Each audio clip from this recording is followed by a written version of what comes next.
Dans le cadre du cycle bayésien mis en place pour l'Institut des actuaires par Olivier Lopez et moi, nous avons ce soir la chance et le grand honneur d'une conférence donnée par Éric Mouline. Membre de l'Académie des sciences, professeur à l'École polytechnique au Centre de mathématiques appliquées, Éric Mouline a reçu de nombreuses distinctions tout au long de sa carrière, lauréat de la médaille d'argent du CNRS, officier des palmes académiques, pour ne citer que celle-là. Ces sujets de recherche couvrent l'échantillonnage de Monte-Carlo et l'optimisation stochastique, avec des applications à la quantification de l'incertitude, l'apprentissage par renforcement, l'inférence bayésienne, etc. Tous sujets qui nous concernent et qui font d'ailleurs l'objet de notre groupe de travail anticipé en univers incertain et qui s'intègre parfaitement dans notre cycle bayésien, puisque je pense que ça fera un petit peu office d'un cours. Il a publié de nombreux articles dans des revues internationales en traitement statistique du signal, en statistique computationnelle, apprentissage machine et en probabilité appliquée. Il fait autorité dans le domaine des applications des méthodes bayésiennes en traitement du signal et en statistique. En le remerciant vivement d'avoir accepté de nous parler ce soir et en vous rappelant tous que vous êtes invités à poser vos questions dans le chat, je lui passe tout de suite la parole. Merci. Donc, je suis très honoré de parler devant cette assemblée. Donc, je suis effectivement professeur à l'École polytechnique et donc je vais vous présenter un travail joint avec un ancien doctorant, Alain Durmus, qui est aujourd'hui professeur à l'École polytechnique. Donc, il était doctorant il y a 7-8 ans maintenant, et Vincent Placier, qui est en train d'effectuer sa thèse. Et donc, l'objet de mon exposé est sur la quantification d'incertitude, avec évidemment une approche bayésienne, parce qu'on peut effectivement faire de la quantification d'incertitude avec des méthodes non bayésiennes, j'en parlerai un petit peu plus tard. Et donc, j'aurai trois temps dans mon exposé. D'abord, je vais exposer un petit peu les motivations, et en particulier, je vais poser effectivement les motivations pourquoi on s'intéresse à la quantification d'incertitude. Je prendrai comme exemple les problématiques liées à l'apprentissage statistique, et je vous expliquerai aujourd'hui pourquoi effectivement on est amené à travailler sur des très très gros modèles dès qu'on veut faire effectivement de la reconnaissance d'images ou de la segmentation d'images. On va travailler sur des très très gros modèles, et donc ça va poser des problématiques très particulières quand on va mettre en œuvre des méthodes bayésiennes. Ensuite, il y aura un deuxième temps où je vous donnerai quelques méthodes mathématiques en fait, pour attaquer les problèmes d'apprentissage, pour les problèmes d'inférence bayésienne en grande dimension. Donc, on parlera un petit peu en particulier des méthodes de Langevin, des méthodes hamiltoniennes, qui sont des méthodes qui sont utilisées pour faire des échantillonneurs efficaces en grande dimension. Et ensuite, je finirai en parlant de travaux plus de recherche aujourd'hui que l'on mène sur les problématiques d'incertitude dans un contexte d'apprentissage fédéré. Voilà, donc commençons par le commencement. Donc, je vais parler d'incertitude et d'incertitude en particulier en intelligence artificielle. Donc, aujourd'hui, l'intelligence artificielle s'intéresse beaucoup aux problématiques de prise de décision. Quand on prend des décisions, effectivement, il faut être capable d'avoir une incertitude sur la décision que l'on va prendre. Donc, en fait, on a la problématique de prise de décision nous oblige en fait à avoir effectivement une quantification d'incertitude. Des progrès ont été très, très rapides effectivement dans ce domaine. En particulier, vous avez tout ce monde entendu parler, bien entendu, de l'apprentissage profond. Donc, l'apprentissage profond, effectivement, a permis de résoudre des problèmes de façon qu'on considérait comme insolubles il y a encore une dizaine d'années. Mais on s'est rendu compte, effectivement, que ces modèles d'apprentissage profond, qui ont des très, très grandes précisions, sont souvent mal calibrés et ils sont trop confiants dans leurs décisions. Donc, ça a été un peu le point de départ des travaux que j'ai menés dans ce sujet. Donc, j'ai commencé ces travaux-là, mettons, il y a 7-8 ans aujourd'hui, au cours de 2015 à peu près. Donc, j'ai commencé à réfléchir effectivement à la façon de travailler sur l'apprentissage profond, qui était déjà là, qui aujourd'hui s'est encore beaucoup plus développé. Donc, c'était déjà effectivement une méthode qui était présente il y a 7-8 ans.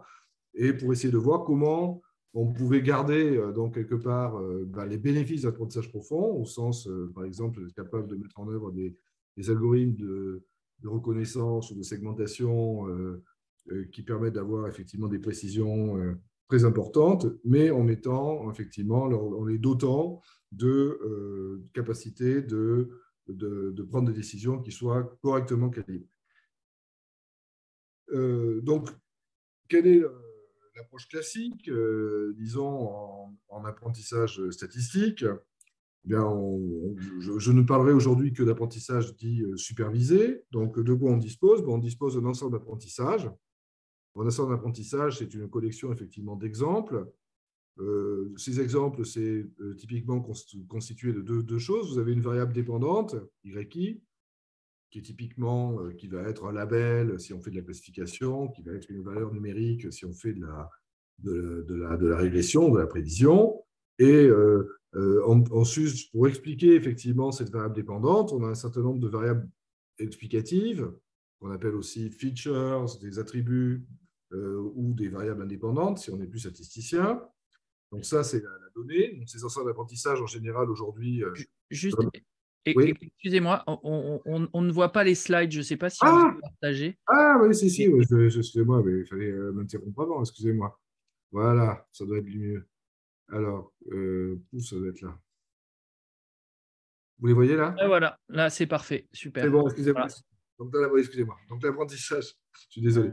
Donc vous avez la sorte d'apprentissage, donc les réponses et les valeurs explicatives. Et en fait, quelle est la façon de procéder? Elle est assez classique. Les modèles ne le sont pas, mais la façon de procéder est assez classique. C'est qu'on va postuler effectivement un modèle statistique. Donc on va postuler en fait une loi de la variable dépendante conditionnellement aux variables explicatives ou aux variables indépendantes.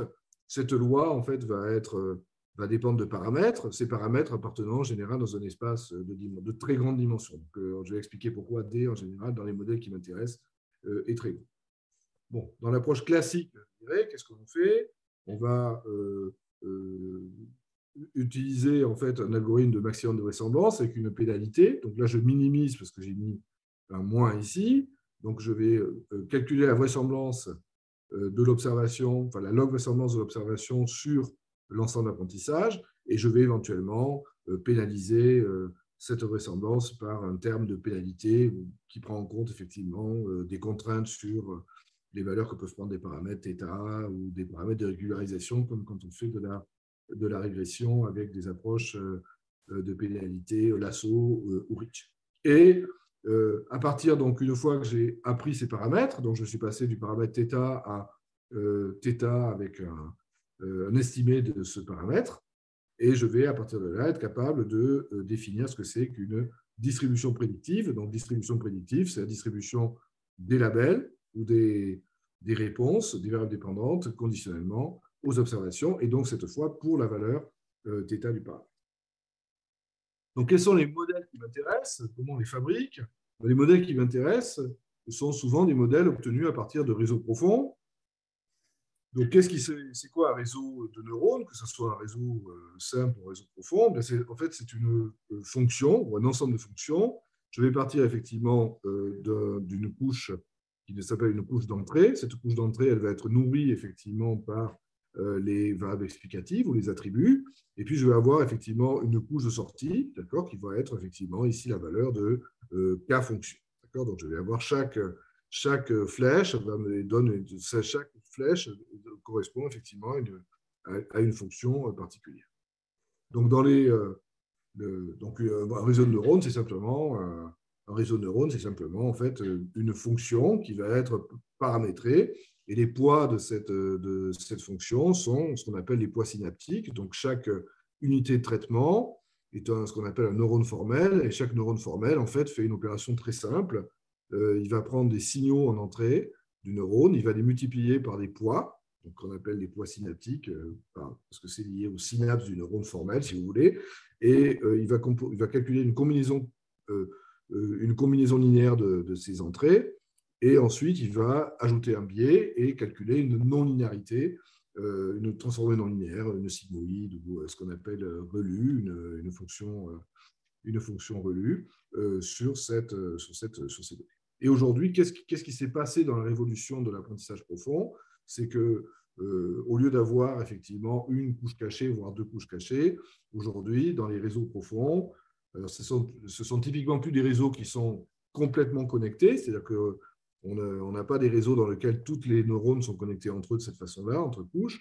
On a des réseaux qui ont des structures de connexion qui sont un petit peu différentes, mais par contre, on peut avoir des réseaux qui ont entre 20 jusqu'à, même dans certains cas, 100 à 150 couches. Et en plus, il peut y avoir des structures beaucoup plus compliquées, des transformers, enfin des réseaux qui ont des structures encore beaucoup plus compliquées. Donc, rapidement, on se retrouve effectivement en face de modèles qui vont avoir, pour les modèles les plus simples, des dizaines de milliers de paramètres, et pour les modèles les plus compliqués, on peut avoir des modèles qui ont des millions, voire des milliards de paramètres. Donc, c'est des problèmes particuliers.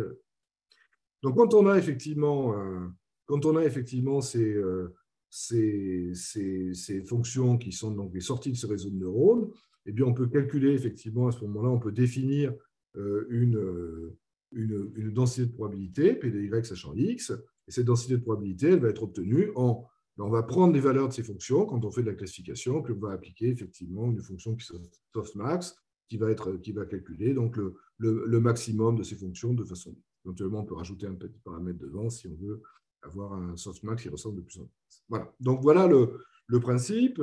Et donc le message ici, c'est que qu'est-ce qui a changé effectivement au cours des 10 dernières années? C'est quoi la révolution effectivement d'apprentissage profond? C'est que jusqu'à il y a, disons, autour de 2005 et 2006-2007, effectivement, les premiers travaux d'apprentissage profond qui sont dus donc, à Bengio, Lequin et on pensait qu'en fait, il n'était pas très utile d'utiliser des couches multiples. Donc, on s'appuyait sur pour cela, sur des résultats comme ceux qui avaient été obtenus par Ornick ou Sylvenko, qui montraient qu'en fait, des réseaux avec une couche cachée étaient des approximations universels dans toutes les normes fonctionnelles dont on avait besoin. Et puis, on s'était aussi rendu compte quand même que c'était assez compliqué de propager des gradients dans des réseaux avec des couches multiples. Donc, on avait considéré que ce n'était pas la peine, effectivement, d'aller très loin dans cette direction. Effectivement, à partir des travaux... donc, pour donc, les réseaux qui étaient finalement des objets, enfin, les réseaux de neurones classiques qui étaient des objets, en fait, très à la mode, quand moi je faisais ma thèse, c'est-à-dire en gros à la fin des années 80, donc il y a quelques lunes, comme je dis, on sont tombés un petit peu en disgrâce. Ça a toujours été utilisé par des gens pratiques, puisque ça marchait relativement bien, c'était relativement facile à apprendre. Il y a eu d'autres méthodes qui se sont imposées en apprentissage. Donc il y a eu toute une vogue dans les années 90 autour des machines à vecteurs de support, parce que les machines à vecteurs de support séduisaient beaucoup les mathématiciens, car il y a toute une théorie qui est assez, disons, assez spectaculaire, qui est basée sur de la lisse convexe, sur des conditions de marge, donc des conditions de complexité de Webner-Chervodenkis. Enfin, bon, il y a on peut raconter effectivement des choses qui sont assez agréables sur ces modèles-là. Et puis, en plus, si ça se comprenne bien, ensuite, il y a eu toutes les approches bayésiennes, beaucoup de réseaux bayésiens qui ont été utilisés dans les années, je dirais, fin des années 90 et les années 2000, qui a débouché sur les méthodes de Bayésien non paramétriques. Et puis ensuite, il y a aussi les forêts aléatoires, les méthodes de boosting, de gradient boosting, ainsi de suite. Donc, il y a beaucoup de choses qui sont apparues, mais effectivement, au tournant des années, à la fin des années 2000, clairement, il est apparu que les réseaux de neurones profonds, sur certaines tâches, en fait, en particulier dans toutes les tâches où on disposait de grands ensembles de données, typiquement des images, du texte, des sons, et bien effectivement, les réseaux profonds permettaient d'obtenir des niveaux de performance qui étaient inatteignables par les méthodes classiques. Voilà. OK, donc voilà typiquement. Alors, qu'est-ce qu'on peut dire de plus des réseaux profonds? C'est que les réseaux profonds, par rapport effectivement à des méthodes classiques, bien vraisemblablement, ce que fait un réseau profond, c'est qu'il a deux choses. Il a une partie qui est une partie où il va discriminer, donc, et Et la partie qui discrimine, en fait, est souvent d'ailleurs un réseau complètement connecté. Et puis, dans les couches profondes du réseau, typiquement, ce que le réseau apprend, c'est à différentes échelles, il apprend vraisemblablement des features. C'est ça la grande force, effectivement, des réseaux profonds par rapport aux méthodes classiques, en particulier par rapport aux méthodes à noyau ou les méthodes comme les réseaux bayésiens. Eh bien, c'est que un réseau profond va apprendre, effectivement, à partir des données, il apprend quels sont les bons attributs qu'il faut extraire. Donc, il crée, en fait, alors que l'approche classique de l'apprentissage, c'était de prendre effectivement les observations, enfin, l'image ou le son, et puis d'extraire effectivement des paramètres qui semblent pertinents. Mais le réseau profond, en fait, il va de façon, au moment même où il apprend effectivement sa règle de discrimination, eh bien, en même temps, il apprend les features qui favorisent effectivement sa performance en termes d'accuracy. Voilà. Donc l'idée de l'apprentissage profond, c'est des réseaux qui ont beaucoup de paramètres, car on apprend en même temps quels sont les bons attributs qui vont permettre de discriminer les différents objets. Et ces bons attributs sont appris justement dans ces couches. Alors, effectivement, ici, j'ai 17 de couches. En fait, il faut voir qu'aujourd'hui, un réseau, disons, en traitement en image, un réseau va avoir typiquement entre 20 et 30 couches. C'est considéré aujourd'hui comme des petits réseaux. Si on veut avoir des réseaux qui sont extrêmement performants, par exemple pour traiter des images médicales, on va avoir des réseaux qui peuvent avoir jusqu'à une centaine de couches avec des structures particulières. Ça s'appelle des réseaux résiduels. Enfin, bon, il y a quand même, c'est pas des structures où tous les neurones sont connectés, hein, mais on peut avoir effectivement des réseaux qui ont un très grand nombre de couches, grand nombre de couches cachées.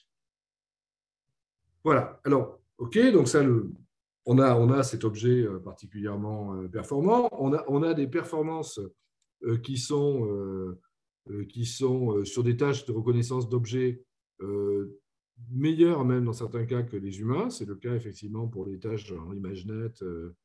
Donc, on a à reconnaître un certain nombre d'objets sur des imagettes, des petites images, un petit peu du type que ce que l'on voit ici. Les petites images qui vous sont présentées quand on fait quand on vous demande de faire des codes. Est-ce qu'il y a un bus? Est-ce qu'il y a un avion? Voilà, c'est typiquement ce genre d'image. Et là, la machine a une performance qui est supérieure de cette façon à l'humain. Par contre, en fait, on se rend compte que ces réseaux ont une mauvaise prédiction de leur incertitude. Et en fait, en particulier, on a remarqué qu'ils étaient souvent surconfiants, c'est-à-dire typiquement ici, la machine va reconnaître que ceci est une femme et avec une très grande précision. Là, il va reconnaître que c'est un oiseau avec une très grande précision. Donc, il a une très grande certitude que ce soit un oiseau. Là, il a une très grande certitude que c'est une. Et ça, j'ai sorti quelques exemples. En fait, il a sa précision. Si on regarde effectivement son accuracy, son accuracy, il fait quelques pourcents d'erreurs, mais quand il se trompe avec une grande confiance. Il se trompe avec une très grande confiance, c'est-à-dire que ce modèle-là, les modèles qui sont présentés ici, ont une très grande précision, mais sont incapables de voir qui se trompent et ils sont trop confiants dans leur décision. Voilà, d'où l'idée que, et ça, la précision, il y a tout un tas de façons de la quantifier. Donc, je ne vais pas y passer trop de temps parce que on rentrerait ça sera notre exposé à faire sur comment on calibre effectivement l'incertitude. Donc, il y a des mesures. Donc, on peut calculer la vraisemblance, on peut calculer les erreurs de calibration. Donc, les erreurs de calibration, c'est qu'on va effectivement essayer de comparer la confiance. Donc, on va s'intéresser, on va tester effectivement l'algorithme. On va se demander si il est comparé son accuracy avec effectivement la confiance dans sa prise de décision. Je ne vais pas passer trop de temps dessus parce qu'il y a beaucoup d'autres choses. OK, donc sur juste pour conclure sur ce point-là, on a des modèles qui ont qui atteignent qui ont des capacités qui ont des grandes précisions, donc qui font très peu d'erreurs en fait, mais c'est par contre des modèles qui sont qui ont qui sont très mal calibrés, c'est-à-dire qu'ils ont une très mauvaise approximation de leur incertitude. Et en général, ce qui a été observé, c'est que c'est des modèles qui sont beaucoup trop confiants dans leurs décisions. C'est-à-dire qu'ils sont des modèles qui ont des confiances d'un réseau de neurones dans ces décisions est toujours très grande, en fait, et même quand ils se trompent. Donc, il y a une mauvaise calibration. Un réseau de neurones dira très rarement c'est un arbre avec 70% de chance. Et ça sera toujours 99,9% de chance dans la plupart des cas. C'est un peu lié à sa structure d'apprentissage. Donc ça, c'est un problème qui a été reconnu, donc, qui a été quantifié. Il y a beaucoup d'études qui ont été faites sur la calibration, beaucoup de propositions qui ont été faites aussi. Alors ça serait, comme je l'ai dit, c'est un sujet à part entière, hein, comment on recalibre effectivement un modèle statistique. Donc, on peut faire des choses très simples, on peut faire des méthodes d'ensemble, on peut faire des méthodes qui ressemblent un peu au bootstrap, on peut faire des méthodes, enfin, bon, il y a tout un tas d'approches qui ont été proposées. Moi, l'approche sur laquelle j'ai travaillé, c'était un petit peu un pari, hein, je veux dire, est-ce qu'il a été très payant? Oui, d'une certaine façon, parce qu'on a appris beaucoup de choses. Effectivement, est-ce que aujourd'hui, je développerais, est-ce que si j'avais à mettre en place ces méthodes-là, est-ce que c'est ça que j'utiliserais? Je n'en suis pas sûr. Je ferais des choses plus simples, vraisemblablement. Mais l'approche sur laquelle j'ai travaillé, moi, c'est une approche bayésienne. Donc, l'approche bayésienne, c'est en apprentissage profond, je veux dire, quelles sont les promesses du bayésien? C'est d'avoir effectivement de meilleures prévisions. L'autre promesse du bayésien, c'est d'avoir des quantifications d'incertitude qui soient fiables. Et une autre promesse du bayésien, c'est de permettre effectivement d'avoir une façon de comparer les modèles entre eux qui soit motivée d'un point de vue statistique. Et bien entendu, l'approche bayésienne, elle permet de faire à la fois de l'apprentissage actif, elle résout le problème du continual learning, c'est-à-dire on apprend en prenant des exemples au fil de l'eau, et donc toutes les problématiques qui sont liées à la prise de décision en présence d'incertitude. Donc c'est l'approche bayésienne en deep learning, il y a beaucoup de choses qui ont été faites en bayésien deep learning. J'ai regardé hier, quand j'ai préparé l'exposé, j'ai trouvé plus de 10 000 résultats sur Google Scholar quand je tape bayésien deep learning dans cet ordre-là. Donc, vraiment, la phrase bayésien deep learning. Donc, ça veut dire qu'il y a 10 000 personnes qui ont 10 000 articles qui sont parus sur ce sujet, la plupart au cours des 10 dernières années, hein, c'est-à-dire de 2015 en gros aujourd'hui. Et on peut trouver effectivement des applications très variées qui vont de l'astrophysique à la médecine. Comme je l'ai dit, aujourd'hui, il y a une des belles licornes françaises, Hawking, fait de la médiation fait beaucoup de bayésiens, effectivement, pour des approches de médecine de précision. Il y a beaucoup de choses qui ont été faites aussi sur tout ce qui est problématique de l'advertisement, enfin, tout ce qui est lié à la publicité en ligne, et à des choses qui sont très très différentes aussi, comme la modélisation de fluides, de mécanique des fluides, de turbulences, et ainsi de suite. Donc, il y a énormément d'applications sur ces thématiques de Bayesian Deep Learning. Alors, qu'est-ce qu'on fait quand on fait du Bayesian Deep Learning? Eh bien, en fait, on part un peu de la même façon. On a un ensemble d'apprentissage, on a un modèle statistique que l'on fabrique un petit peu de la même façon que pour l'apprentissage classique.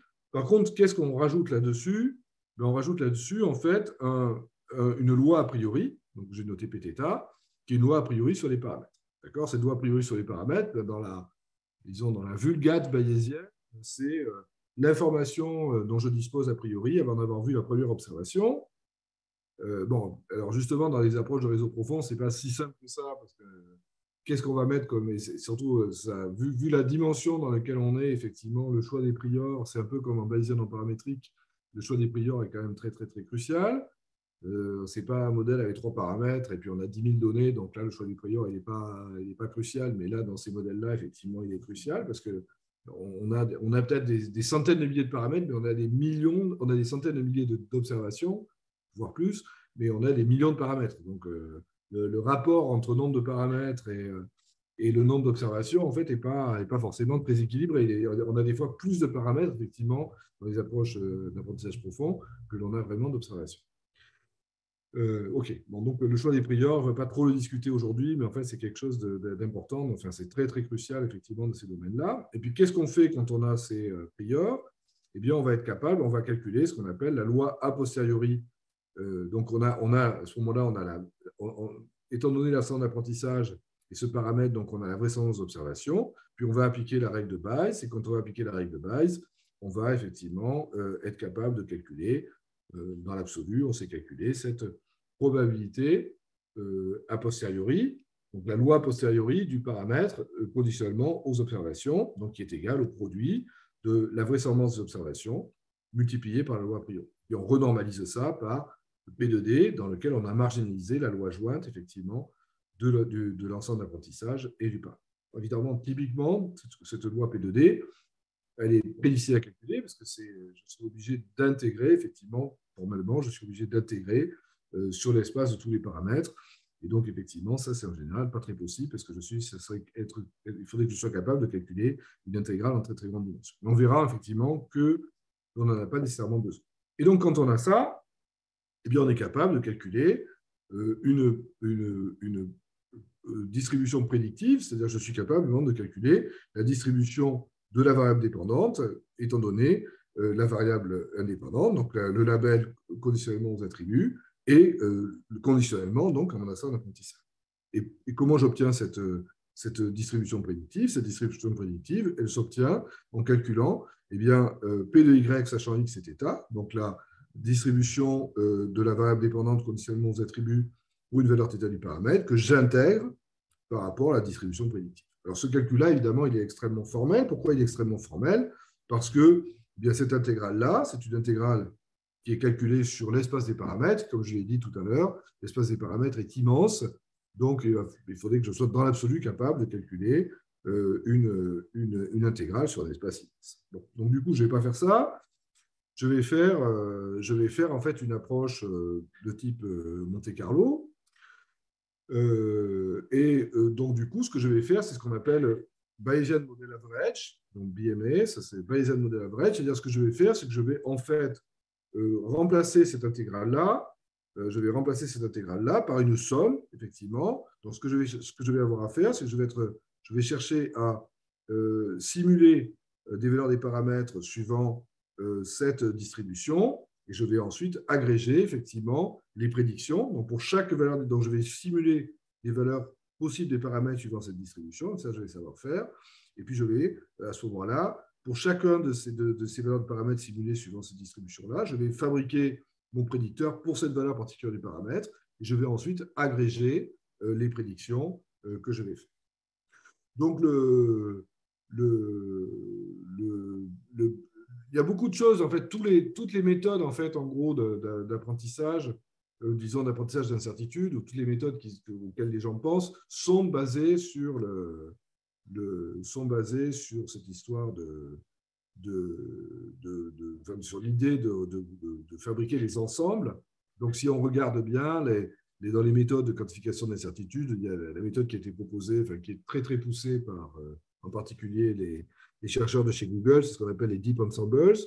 Donc, c'est des méthodes dans lesquelles on fait, en gros, c'est un genre en statistique, on appellerait ça du bagging, c'est-à-dire qu'on va prendre des initialisations aléatoires de ces paramètres, et puis on va calculer pour chacune de ces initialisations, on va optimiser sur l'ensemble d'apprentissage les valeurs des poids synaptiques des réseaux à partir de ces initialisations aléatoires, et puis ensuite, on va comme ça obtenir une certaine distribution de poids qui a été obtenue à partir de la distribution initiale, et qu'on a ensuite, on est parti, puis on a optimisé, on a calculé les trajectoires d'optimisation à partir de ces poids initiales. Donc, on obtient une certaine distribution qui a une certaine, bon, ça peut s'interpréter d'une certaine façon. Dans des méthodes comme ce qu'on appelle SWAG, qui ressemblent beaucoup, pour ceux qui ont fait du bayésien, à des méthodes de type... c'est des méthodes qui peuvent ressembler en fait aux méthodes d'approximation de Laplace. Donc, les méthodes d'approximation de Laplace, qu'est-ce qu'on fait quand on fait une approximation de Laplace en bayésien pour estimer la loi a posteriori?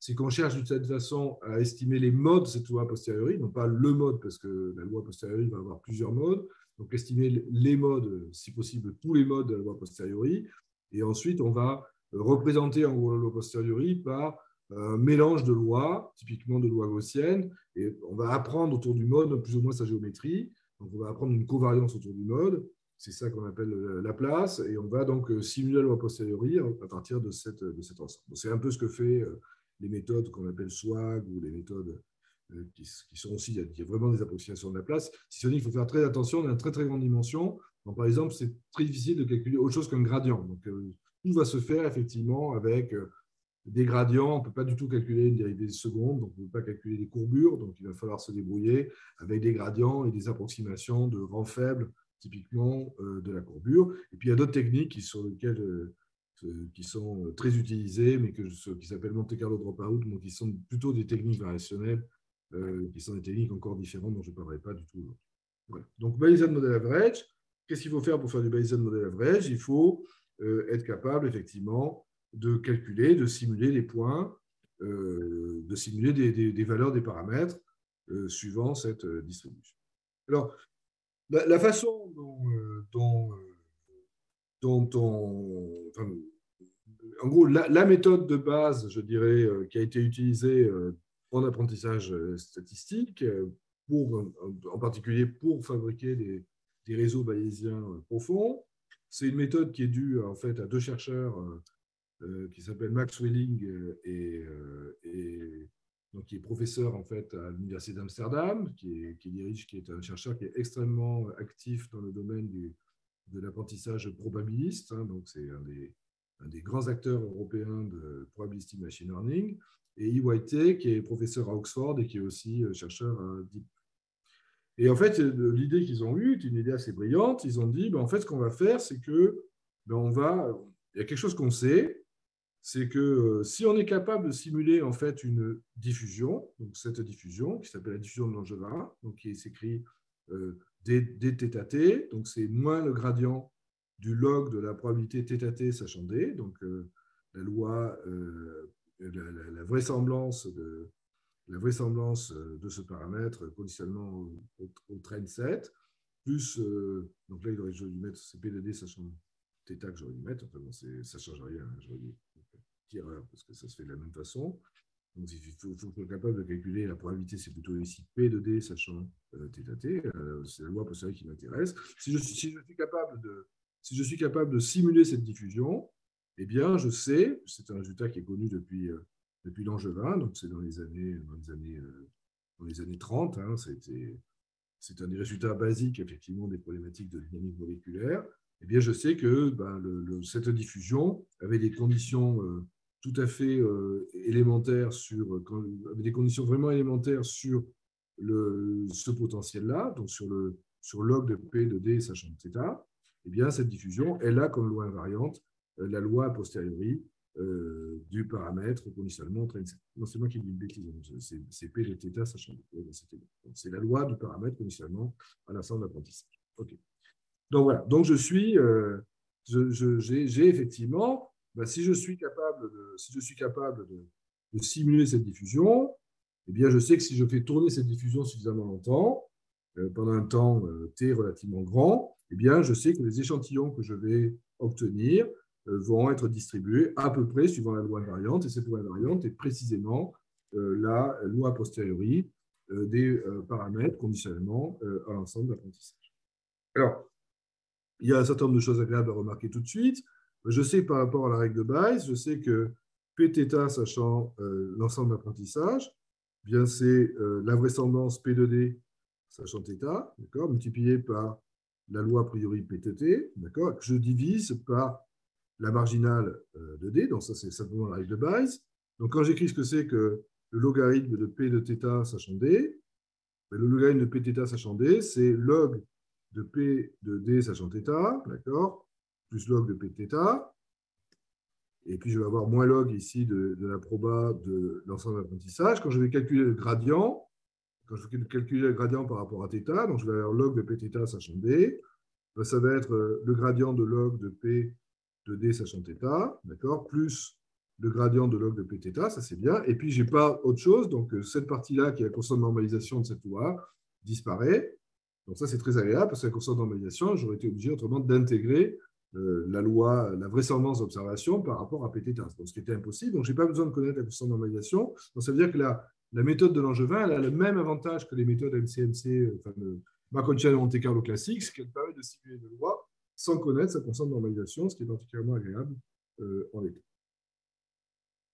Ok, donc l'idée, c'est que les méthodes de la discrétisation de la diffusion, la façon la plus simple de faire, c'est de faire une discrétisation de Euler-Maruyama. Donc, c'est quoi une discrétisation de Euler-Maruyama? C'est que je vais effectivement discrétiser en temps, donc je vais prendre un certain pas de temps gamma. D'accord? Ce que j'ai à discrétiser, c'est dθt qui vaut moins grade de log de p de θ t de d dt, plus, et je vais avoir ici plus racine de 2 ddt. Bon, je vais discrétiser avec un pas gamma, d'accord? Donc je vais obtenir une suite θk, et je vais rajouter effectivement l'incrément de brownien. L'incrément de brownien sur mon pas de temps, si j'ai un pas gamma, si j'ai un temps gamma, mon brownien, c'est un brownien de variance gamma. Mon brownien de variance gamma, ça va être racine de 2 gamma, facteur d'un brownien standard. Et si on regarde bien effectivement cette équation, on va retrouver effectivement, dans la partie, si on oublie effectivement le terme de bruit, si j'oublie le terme de bruit, je vais retrouver quoi? Je vais retrouver exactement l'algorithme de gradient. Et l'algorithme de gradient, c'est vraiment, ici c'est l'algorithme de gradient, et l'algorithme de gradient que j'ai extrait, c'est vraiment la méthode de base pour apprendre effectivement des paramètres. Alors, il faut faire un petit peu attention, c'est que les méthodes, autant la diffusion converge vers la loi invariante, autant la discrétisation, il va y avoir une erreur de discrétisation. Donc, la loi invariante ne sera pas exactement la loi cible. Je vais avoir une erreur de discrétisation qui va dépendre du pas de discrétisation parce que et c'est l'usage effectivement en machine learning, c'est que je ne vais pas rajouter effectivement ce que l'on fait effectivement dans les méthodes de Monte Carlo. C'est-à-dire, je ne rajoute pas d'étape de Metropolis testing. Je vous expliquerai éventuellement pourquoi plus tard. Alors, pourquoi je ne fais pas de Metropolis testing? Alors, la petite variante que je fais, je ne sais pas si j'en parle après. Voilà, non, j'en fais après, la petite variante. Alors, pourquoi on ne fait pas de Metropolis testing? Parce que, effectivement, je vous expliquerai plus tard, on préfère utiliser la méthode biaisée pour éviter effectivement c'est plus tard qu'on se rendra compte pourquoi effectivement c'est bien de ne pas faire la correction ici. Donc on ne fait pas la correction, on discrétise et ensuite on produit comme ça une suite de points. C'est un algorithme qui est très très proche effectivement de l'algorithme du gradient. On rajoute simplement un bruit qui est proportionnel à racine de 2 gamma fois une gaussienne. Donc c'est très simple et on peut obtenir des résultats de convergence. Donc je ne vais pas m'arrêter sur les résultats de convergence. Quand on mesure effectivement une certaine distance entre la loi θk et la loi cible, donc qui est la loi qui m'intéresse, on est capable, on va identifier 2 termes. Donc ici, la distance qui m'intéresse, c'est la distance de Wasserstein. Donc c'est la distance de Wasserstein 2, mais enfin, ça c'est un tout petit détail. Le même résultat vaut pour Wasserstein 1, la première de la Wasserstein ou la distance en relation totale. Donc, les résultats sont philosophiquement de même nature. Vous avez donc un premier terme qui est un terme qui est doublé des conditions initiales, d'accord? Donc, ce qui n'est pas scandaleux, hein, c'est-à-dire il faut que ma chaîne en fait mixe en fait. Donc, il faut que j'ai un temps de mélange de ma chaîne. Il faut que ma chaîne à partir d'une certaine distribution initiale, il faut que je la fasse tourner pendant un certain temps de façon à ce qu'elle oublie la distribution initiale. Et là, j'ai une quantification qui est très précise, effectivement. J'ai une quantification qui est très précise de ce temps de mélange, sous des hypothèses effectivement relativement fortes, hein, supposant en particulier que j'ai un potentiel qui est fortement convexe. Donc ça a été relaxé depuis. Mais, dans le cas où j'ai un potentiel fortement convexe, j'ai un résultat mathématique qui est extrêmement précis. Et puis, j'ai un terme de biais et ce terme de biais tend vers 0 quand gamma tend vers 0. Donc, si je prends un pas de discrétisation, bon, c'est intuitif. Si je prends un pas de discrétisation qui est petit, eh bien, effectivement, je sais que mon Wasserstein 2 va tendre vers 0. Et j'ai une quantification exacte d'ailleurs de la vitesse à laquelle gamma tend vers 0. Okay. Donc, en particulier, à partir de ce genre de bornes, qui sont des bornes très quantitatives, hein, on a des bornes quantitatives, on a en particulier des choses qui sont intéressantes. On a des dépendances explicites dans la dimension. on a des dépendances explicites dans les conditions initiales, le point dont je pars, et on a effectivement un contrôle explicite du biais avec des conditions qui sont plus ou moins, bien écrites. Hein. Donc, si ça vous intéresse, moi, j'ai un papier là-dessus. C'est mes premiers travaux sur le sujet. Donc, c'est Milne-Durmus et c'est 2015. Donc, c'est le tout début de la thèse d'Alain Durmus.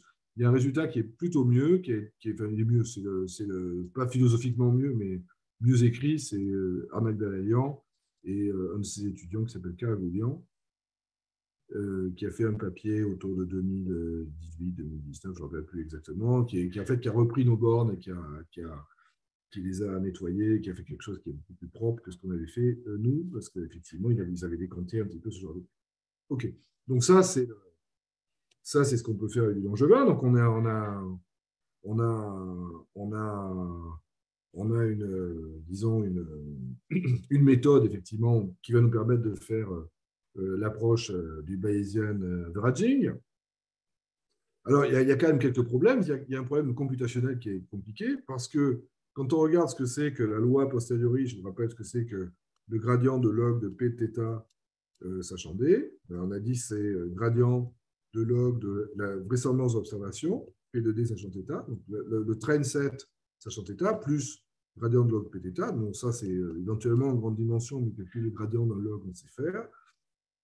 Par contre, ça, effectivement, quand on regarde ce que c'est que la loi P de D sachant θ, la loi P de D sachant θ, ça va être la somme des logs des lois P de YI sachant XI et θ. Donc, en fait, chaque fois qu'on a calculé le gradient, eh bien, on a besoin de calculer un gradient, sommer des gradients sur l'ensemble des observations. Ça, effectivement, on ne veut pas faire ça, parce que N, comme je l'ai dit, dans ces modèles de deep learning, N va être typiquement extrêmement grand. Donc, ce qu'on va faire, c'est qu'on va faire exactement la façon dont on procède d'ailleurs pour apprendre des modèles d'apprentissage profond. On va faire ce qu'on appelle des mini-batchs. C'est-à-dire, ce qu'on va faire, c'est qu'au lieu de calculer le gradient sur l'ensemble des données, on va tirer aléatoirement des sous-ensembles de ces données. Donc, on va tirer un mini-batch. Donc, on va extraire aléatoirement un sous-ensemble de données et on va calculer le gradient uniquement sur un sous-ensemble de données. Donc, ça, c'est ce qu'on appelle les algorithmes de stochastique gradient Langevin dynamique, SGLD. Donc, c'est comme stochastique gradient et on rajoute simplement un bruit de Langevin. Alors là, il faut faire très attention, mais ça va rentrer dans les détails. Sans rentrer trop dans les détails, effectivement, il faut faire un petit peu attention, c'est que le bruit qu'on rajoute, effectivement, quand on échantillonne non pas le gradient total, mais les sous-gradients, peut modifier de façon significative la distribution. Donc, il faut rajouter, effectivement, au-dessus de cette technique de gradient, il faut rajouter des méthodes de réduction de variance. Donc, il faut réduire la variance des gradients. Il y a plusieurs façons de faire. La technique qu'on utilise en général, c'est plutôt une technique de type SVRG, donc pour Stochastic Variance Reduced Gradient, qui sont des méthodes de réduction de variance pour les gradients. Moi, je ne vais pas rentrer dans les détails, ça deviendrait vraiment compliqué. OK, donc voilà, donc on a une méthode, on a donc problématique, on a des très grands ensembles de données, des très grands modèles. On a des méthodes qui marchent de façon remarquable, qui ont une précision qui est remarquable sur des tâches complexes. Ces méthodes qui ont une précision remarquable sur les tâches complexes, elles ont un problème, c'est qu'elles ont une très mauvaise appréciation de l'incertitude.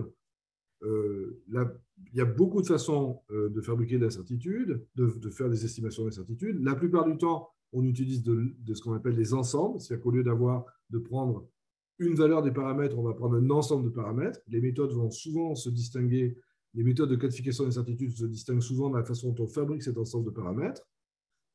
Quand on fait de l'ensembling, je parle anglais, c'est horrible, quand on cherche à faire des méthodes d'ensemble bayésien, dans ce qu'on appelle Bayesian Model Averaging, eh bien les ensembles sont fabriqués en simulant des points suivant la loi a posteriori des paramètres conditionnellement à l'ensemble d'apprentissage, et on a des méthodes pour faire ça. Typiquement des méthodes basées sur la dynamique de Langevin, ou plus récemment d'ailleurs, à peu près de façon concomitante, des méthodes hamiltoniennes. Donc, je ne vais pas rentrer dans ces détails-là, on peut faire aussi des méthodes hamiltoniennes, il y a du pour et du contre, effectivement, dans les deux types de méthodes. Et ces méthodes hamiltoniennes, on peut aussi ou de Langevin, on peut les adapter au contexte du big data, dans le sens où on peut effectivement se débrouiller à avoir des algorithmes qui passent à l'échelle à la fois dans le nombre de paramètres et qui passent aussi à l'échelle dans le nombre d'observations. Alors, ce que je vais, pour conclure effectivement cet exposé, enfin pas tout de suite, mais je vais vous parler en fait de notre aspect, qui est effectivement l'aspect d'apprentissage distribué et fédéré.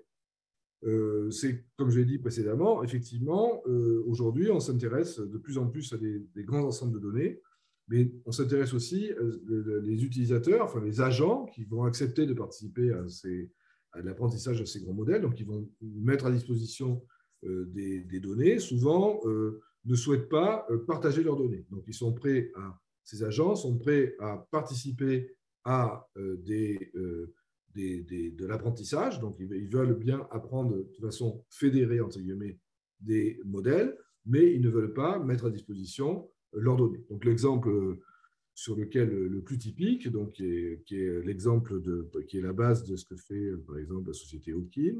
La société Hawking fait de la médecine de précision.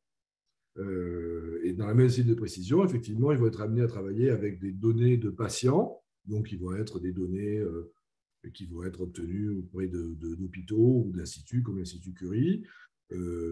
Ces données, effectivement, ça va être des données de diagnostic médical, ça va être des données d'imagerie, ça va être des données de différentes analyses protéomiques, génomiques. Et ces données, effectivement, ne seront jamais effectivement, collectées globalement. Elles sont collectées au niveau d'un hôpital ou au niveau d'un institut, mais on va les laisser dans les silos de ces instituts, on ne va pas les partager, et on va effectivement, néanmoins, on va chercher à apprendre des modèles à partir de ces données en vérifiant des contraintes de privacy. En gros, c'est ça que l'on va chercher à faire. Donc, on va chercher effectivement à apprendre des modèles à partir de ces différentes données. Donc, comment ça se passe? Bien, effectivement, on a ici, dans le cas effectivement en gros, d'un point de vue bayésien, ce qu'on va faire effectivement, c'est qu'on a ce que j'appellerais le postérieur global. Donc, le postérieur global, ça va être, donc, si j'appelle l'ensemble d'apprentissage D. L'ensemble d'apprentissage D, ça va être D1 jusqu'à DB. Hein, donc, ça va être donc, c'est l'ensemble d'apprentissage, c'est toutes les données dont je dispose. La quantité qui m'intéresse, effectivement, c'est d'être capable de calculer ce que c'est que P de θ sachant D, d'accord, la loi a posteriori du paramètre. Mais effectivement, jamais ces données ne vont être centralisées. Donc, ce que je vais essayer de faire, c'est que je vais essayer de combiner ce que j'appelle les postérieurs locaux, qui sont les seules choses, effectivement, que je suis capable de connaître, puisque c'est des lois a posteriori, des paramètres, d'accord, mais cette fois conditionnement à chacun des modèles. Et en fait, on voit que le postérieur global, d'accord, en supposant que les observations sont indépendantes entre les différents agents, mais le postérieur global, ça va être simplement le produit, effectivement, des postérieurs locaux. D'accord.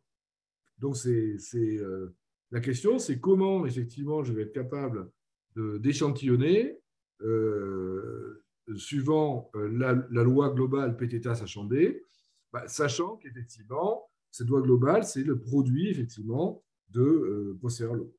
Donc ça, c'est un grand problème. Les premiers qui sont posés ces problèmes-là, c'est autour des années, des gens autour des années 2013, ça s'appelle Embarrassingly Parallel MCMC. Donc, c'est la façon de paralyser. C'est vraiment des choses anciennes. C'est ce qu'a fait Eric Sching, Gordon. C'est des gens qui travaillaient beaucoup avec Google à l'époque. Et ils ont proposé effectivement des méthodes pour attaquer ce problème-là. Et depuis, effectivement, il y a une très, très grosse littérature autour de ces problématiques-là qui s'appelle les problèmes de fusion. C'est-à-dire que c'est une problématique comment on a des lois a posteriori qui sont locales. La loi qui m'intéresse, c'est le produit de ces lois. Donc là, c'est ce qui sort exactement quand je suis dans l'apprentissage fédéré. Comment je suis capable d'échantillonner ce produit, sachant qu'effectivement, ce produit, cette loi a posteriori, c'est un produit. Donc voilà, donc on peut faire, et comment on le fait de façon, de façon simple. Donc l'idée l'idée, alors il y a plusieurs façons de faire. La première sur laquelle on a travaillé, c'est ce qu'on appelle des méthodes de Langevin qu'on a appelées, qui sont des versions fédérées de l'approche de Langevin. Et donc l'idée, c'est que on va apprendre à des agents à collaborer pour apprendre une loi a posteriori. On va le faire en respectant des contraintes. Ces contraintes sont liées à la confidentialité des données. Donc là, je vais pas en parler, parce qu'en plus, ce n'est pas un domaine sur lequel j'ai beaucoup travaillé. Mais il y a toute une littérature, effectivement, d'inférence bayésienne avec des contraintes de confidentialité des données. En particulier, il y a les travaux de Louis Haslett qui sont très intéressants à ce sujet, aussi de Gareth Roberts. Enfin, il y a des gens qui ont beaucoup réfléchi à ces problèmes-là. Comment on implémente des problèmes de differential privacy, des problèmes de secure multi-party protocol, enfin, SMPP, enfin, bon, comment on fait du bayésien avec des contraintes de privacy, donc je n'ai pas parlé de ça. Il y a des contraintes de communication, donc ça peut être, ça c'est très important, ça dépend des applications que l'on considère. Et puis, il y a d'autres problèmes, c'est que quand on fait de la fusion de données, il faut faire attention au fait que on va chercher à fusionner les données, mais les données, chaque utilisateur a une distribution propre de ces données. Donc, il y a la distribution globale, qui est la distribution qui va être la distribution de mon modèle.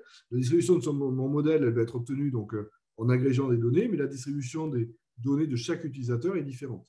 Donc, il y a tout un problème qui est lié à ce qu'on appelle l'hétérogénéité statistique, le fait que les différents agents qui participent à cette fédération pour apprendre, eh bien, ces différents agents possèdent des données qui n'ont pas la même distribution, et donc ça va poser des problématiques qui sont des problématiques importantes et intéressantes. Voilà, donc en gros, comment ça marche? Eh bien, alors, il y a beaucoup de schémas différents qui ont été proposés. Là, on va réfléchir à un modèle dans lequel on a un modèle avec un serveur central. Donc, on fait de l'apprentissage fédéré avec un serveur. Il y a des modèles qui sont beaucoup plus décentralisés.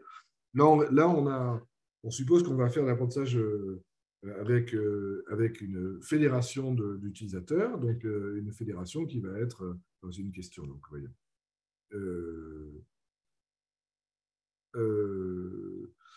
Alors, si, la question, c'est...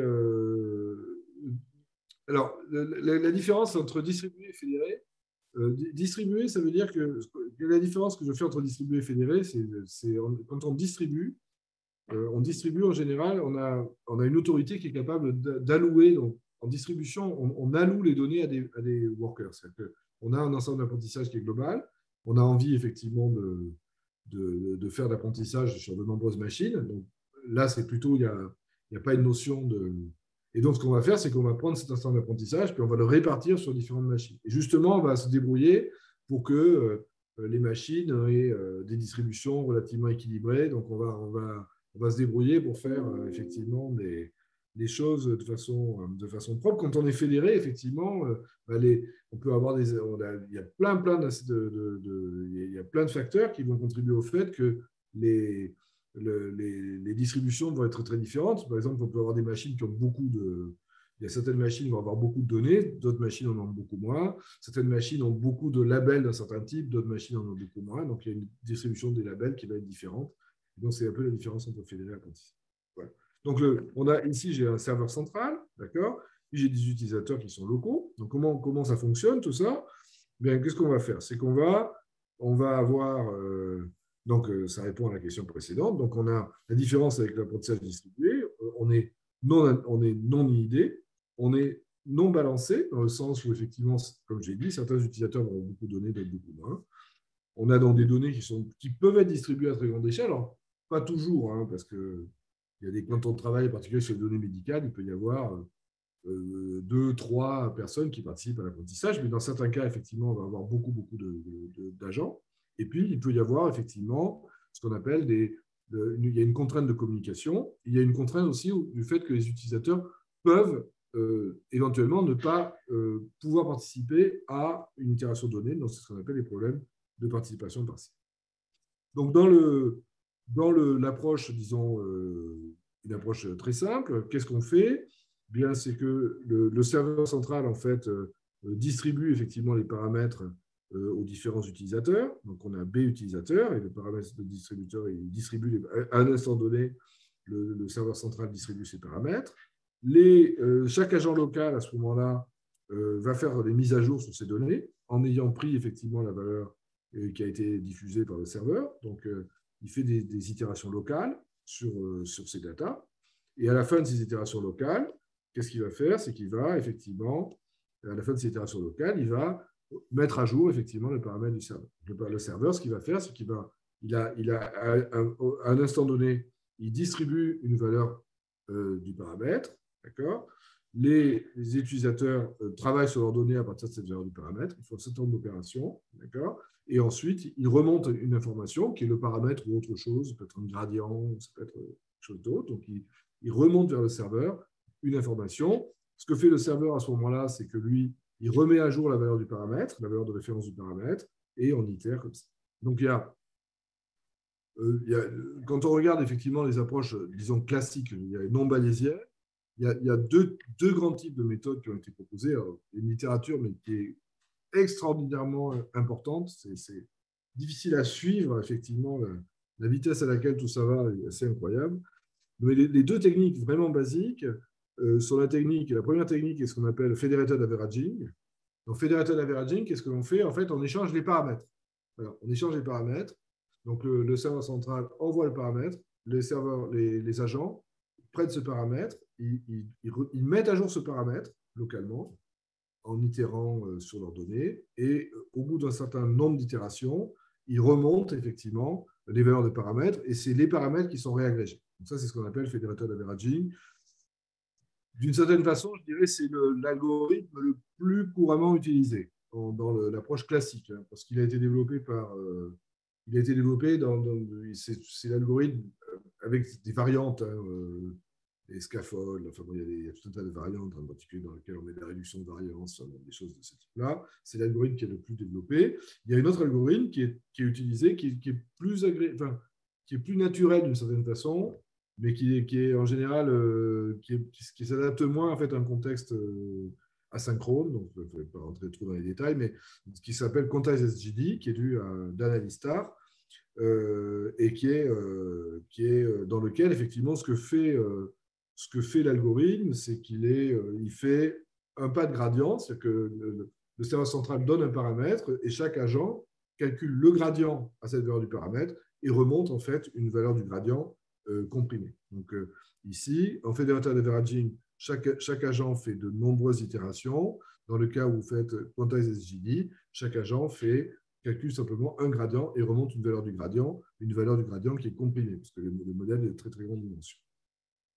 Donc, les compressions, on va rentrer dans le détail, on utilise des compressions qui sont en général des compressions aléatoires. Donc, c'est une quantification un petit peu particulière, au sens où c'est des quantifieurs qui sont des quantifieurs aléatoires. Et pourquoi on veut des quantifieurs aléatoires? Parce qu'on veut des quantificateurs qui sont sans biais. Donc, quand on calcule, si je lui donne un certain x, je veux que l'espérance de ces deux x soit égale à x, et des compresseurs qui vérifient cette condition-là, c'est-à-dire qu'en fait, l'erreur que je commets, mon erreur de compression, l'erreur quadratique de compression, est inversement proportionnelle en fait, à la norme de la quantité que je compresse, d'accord, avec un certain facteur oméga qui est justement donne la qualité de mon compresseur.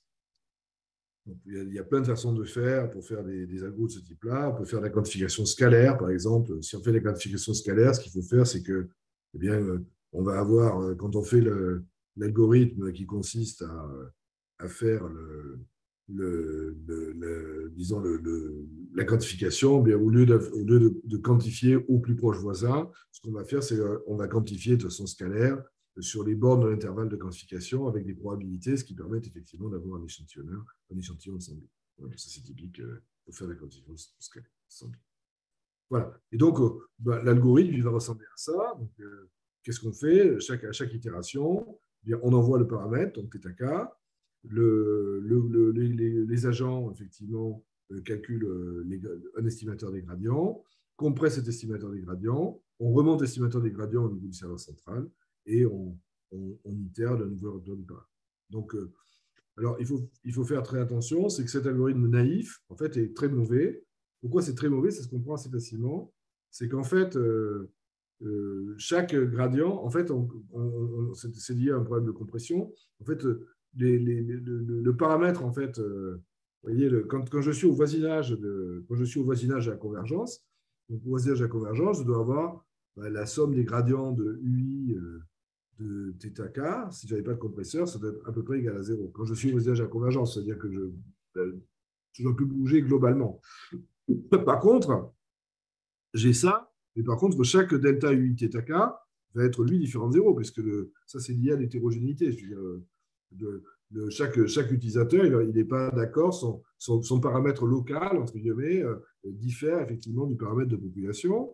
Donc, effectivement, on va compresser une quantité qui est relativement grande. Donc, l'idée, c'est effectivement de faire des méthodes, si on va avoir des méthodes de compression efficaces, il vaut mieux essayer de quantifier des quantités qui sont petites.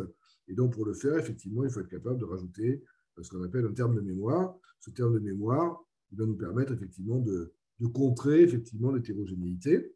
Donc, ce qu'on va faire, c'est qu'au lieu de quantifier effectivement le gradient lui-même, on va quantifier le gradient auquel on va soustraire un terme de mémoire. Et ce terme de mémoire, en fait, il va se débrouiller à effectivement faire que ce terme de mémoire, en fait, est un prédicteur de delta U θk, et ce qui fait que cette quantité-là va être petite. Et donc, ça va réduire beaucoup la quantification des erreurs. Donc, chaque client, effectivement, alors je ne vais pas rentrer dans les détails, les détails sont un peu compliqués. Donc, chaque client, effectivement, met à jour, calcule un gradient, met à jour son terme de mémoire, ne le transmet pas. Le terme de mémoire, il est local. Donc, il ne transmet pas le terme de mémoire. Pourquoi il n'a pas besoin de le transmettre? Parce que, en fait, quand on remonte, effectivement, quand on regarde la somme, effectivement, ce dont le serveur central a besoin de connaître, c'est la somme des termes de mémoire. Mais la somme des termes de mémoire, je peux les calculer simplement à partir des gradients qui ont été transmis. Donc, l'idée est assez marrante, c'est-à-dire qu'en fait, on est capable le serveur central est capable de recalculer la somme des termes de mémoire, sans avoir justement à calculer le terme de mémoire de chaque client individuellement. Donc, on n'a pas besoin de transmettre ce terme de mémoire. Et néanmoins, ce terme de mémoire, il prédit effectivement, le terme de mémoire, il prédit la valeur de delta U à l'instant global. Il fait une espèce de lissage exponentiel, si on regarde ce qu'il fait. Et donc, ce terme de mémoire, en fait, il va devenir un prédicteur de delta U θk. Et comme il prédit delta U θk, ça veut dire qu'on compresse une valeur qui va être toute petite. Bon. Ben, si on fait ça, effectivement, on va trouver effectivement... on peut adapter complètement cette méthode-là. On peut l'adapter pour faire un échantillon de Langevin, et on va obtenir comme ça une méthode de Langevin stochastique avec des variantes qui nous permettent de faire. Donc, on peut faire des mini-batchs, on peut faire de la compression, voilà les 4 variantes possibles. Donc, là, l'algorithme à la fin, c'est à peu près tout ce qu'il faut. Chaque client fait un mini-batch, il fait de la compression. Et chaque client met à jour une variable locale, et cette variable locale est un prédicteur du gradient stochastique. Et à partir de ce prédicteur du gradient stochastique, il va pouvoir agir là-dessus. Voilà, donc ça fait un premier algo. Donc, je vais aller un petit peu plus vite. Donc, on obtient pour cet algo-là, on obtient des résultats théoriques qui sont un peu de même nature. Donc, c'est ça qui est rigolo, c'est qu'on peut obtenir des résultats tout à fait de même nature que les résultats que l'on a obtenus de façon globale. C'est-à-dire qu'on peut apprendre au niveau du serveur central, alors qu'on n'en a pas vu les observations des clients, parce que ça c'est un peu incroyable, on ne voit pas les observations des différents agents qui participent à la fédération d'apprentissage, mais par contre, effectivement, on va être capable néanmoins d'apprendre les paramètres, comme si on avait vu avec des garanties qui sont quasiment les mêmes. En fait, bon, c'est pas tout à fait... Il y a des termes il y a des termes en plus, des termes de biais, des termes qui sont liés à la compression, au bruit de compression, il y a des subtilités, mais globalement, on a effectivement un oubli exponentiel des conditions initiales, d'accord. Et puis on a des termes qui dépendent de gamma, du pas d'apprentissage, et ces termes-là quand gamma est petit, vont être relativement faibles. Après, il faudrait, effectivement, suivant les variantes, effectivement, on a des choses qui sont plus ou moins agréables et qu'on a complètement étudiées. Ok, donc je ne vais pas vous faire le sketch of proof. Alors, je vais passer là-dessus, parce que là, ça devient très long. Voilà, donc si on prend on prend un ensemble d'apprentissage qui est très hétérogène. Donc, en fait, on a joué effectivement avec là, c'est très artificiel comme exemple, mais on prend effectivement un point d'apprentissage qui est très simple, qui est la reconnaissance des caractères manuscrits, qui s'appelle le MNIST. Donc, tout le monde, c'est un des datasets les plus communs qu'on utilise dans l'apprentissage. Et puis, ce qu'on fait, c'est qu'on répartit effectivement on répartit les labels différemment suivant les différents clients. Et puis, on fait tourner effectivement on fait tourner les différentes méthodes par rapport. Donc là, c'est la répartition. Effectivement, on monte sur les différents clients, la façon dont on répartit les labels. Dans certains clients ont beaucoup de. Là, il y a 4 clients. Enfin, ça dépend des clients. Là, j'ai montré 3 clients, excusez-moi. Vous voyez que le client, il a beaucoup de clients verts, il a beaucoup de 9. Le client 1, il a beaucoup de 0. Le client 5, il a beaucoup de 5. Et puis, il a beaucoup moins d'autres. Donc, la répartition des labels par client est très, très, très différente. Et puis, on fait tourner effectivement les différents algorithmes. Et puis, on va calculer, comme je vous l'ai dit, des métriques qui sont liées à des métriques d'incertitude. Donc, expected calibration error, negative log likelihood. Et on se rend compte effectivement que, alors avec différents paramètres qui sont la taille du batch, le taux d'apprentissage, le nombre de steps locales, le nombre de périodes, c'est un tas de petits paramètres. Mais ce qu'on voit, c'est qu'effectivement, quand on regarde effectivement notre méthode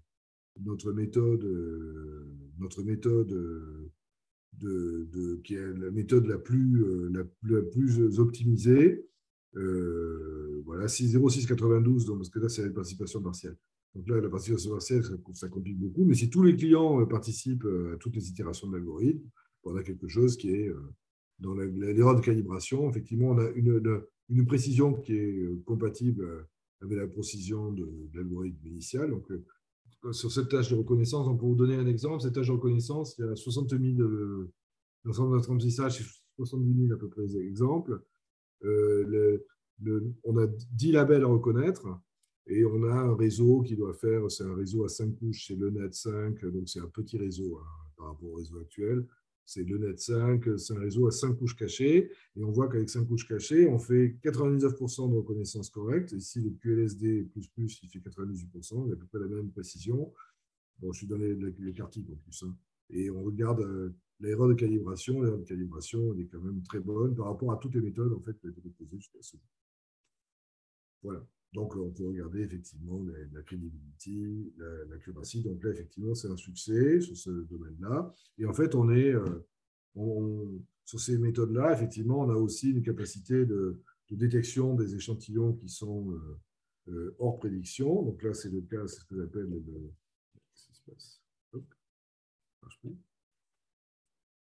Voilà. Donc là, on va regarder effectivement, on a des chiffres, on a les mêmes imagettes, c'est des imagettes, mais qui sont des imagettes qui sont de la même taille, effectivement, que les imagettes de chiffres. Ça s'appelle fashionist, c'est pour et quand on regarde effectivement les méthodes, on se rend compte que la prédictive entropie pour les méthodes notre méthode QLST, effectivement, est très bonne. Ça veut dire qu'effectivement, il détecte bien, nos méthodes détectent bien, effectivement, les méthodes bayésiennes, en fait, détectent bien, en particulier les méthodes qu'on a proposées, détectent bien, effectivement, qu'on est en distribution, en fait, ici. Voilà, donc après, je vais m'arrêter là parce que j'ai déjà débordé. Il y a d'autres techniques, en fait, que l'on a développées, des méthodes hiérarchiques. Enfin, on peut faire plein de choses. On peut en fédérer, on peut aussi personnaliser les modèles. Donc, c'est un autre sujet dont je n'ai pas parlé. Donc, on peut faire des modèles. On apprend un modèle global, mais ce modèle global, en fait, il peut être adapté à chaque utilisateur. On peut avoir des estimations d'incertitude, donc des modèles adaptés à chaque utilisateur et des estimations d'incertitude adaptées à chaque utilisateur. Enfin, bon, donc, il y a tout un spectre de choses qu'on peut faire avec ça. Voilà, je vous remercie de votre attention. J'attends vos questions. Eh bien, un grand merci pour votre exposé, extrêmement riche, dense. Je ne sais pas, Olivier, moi j'aurais bien des questions bêtes à poser avant que tu poses des questions intelligentes, des questions pratiques. Deux questions me viennent à l'esprit. D'abord, la CNIL ne fait aucune difficulté à comprendre qu'il s'agit bien que les données n'ont pas été dévoilées. Et elle donne les autorisations pour l'utilisation de ces algorithmes? Alors, plusieurs choses. D'abord, moi, là, sur les exemples que j'ai donnés sur MIS, ça c'est des données totalement libres. Mais si vous êtes intéressé, en fait, on a fait un dataset avec des vraies données, en fait, qui s'appelle Flamby. C'est rigolo, mais on l'a appelé Flamby. Là, c'est Federated. Donc ça, c'est paru cette année.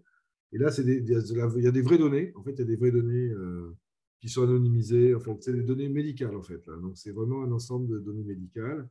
Et oui, donc là, on a les autres. Tout est compatible, effectivement, avec. Là, tout a été anonymisé. Enfin bon, tout a été fait proprement. Et on peut travailler, d'ailleurs, on travaille de façon fédérée, c'est-à-dire qu'on ne donne pas les datasets. Hein, les datasets ne sont pas donnés. C'est-à-dire qu'on travaille sur c'est un framework dans lequel les données, c'est des vraies données, en fait. Hein, et donc, c'est des données qui sont sur des silos de données, en fait. Hein. D'accord. Et j'avais une autre question pratique. Ça tourne très longtemps, ça demande beaucoup de temps de l'ordinateur. Alors ça, c'est typiquement, là, c'est clair, c'est un ordre de grandeur au-dessus des méthodes. En fait, en gros, je dirais, il n'y a pas de secret. Hein, je veux dire, le minimum que l'on fait, c'est, je ne sais pas, on va faire un Bayesian Moving Average.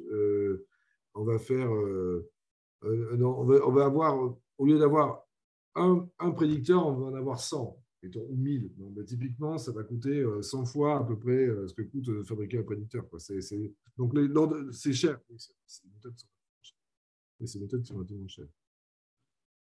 Donc, ça, c'est effectivement, en particulier, là, on paye, en fait, dans les problématiques d'apprentissage, on paye en particulier parce qu'on est obligé de prendre des pas qui sont plus petits que les pas. On est obligé de prendre des pas moins agressifs que les pas les pas d'apprentissage classique. Donc, en fait, on fait tourner sur plus d'épisodes.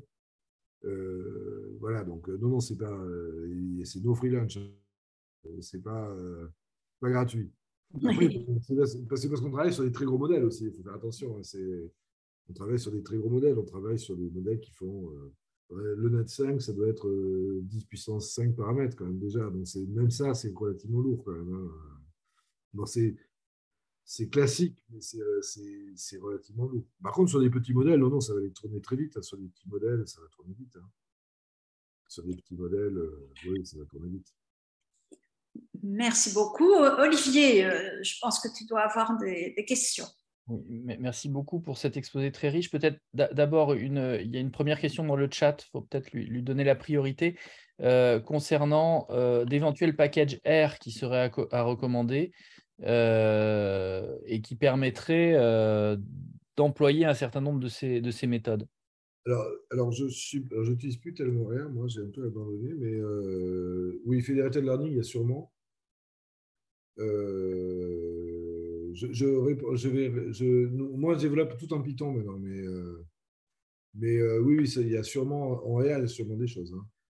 Il y a Flower, je pense que je répondrai, je vous enverrai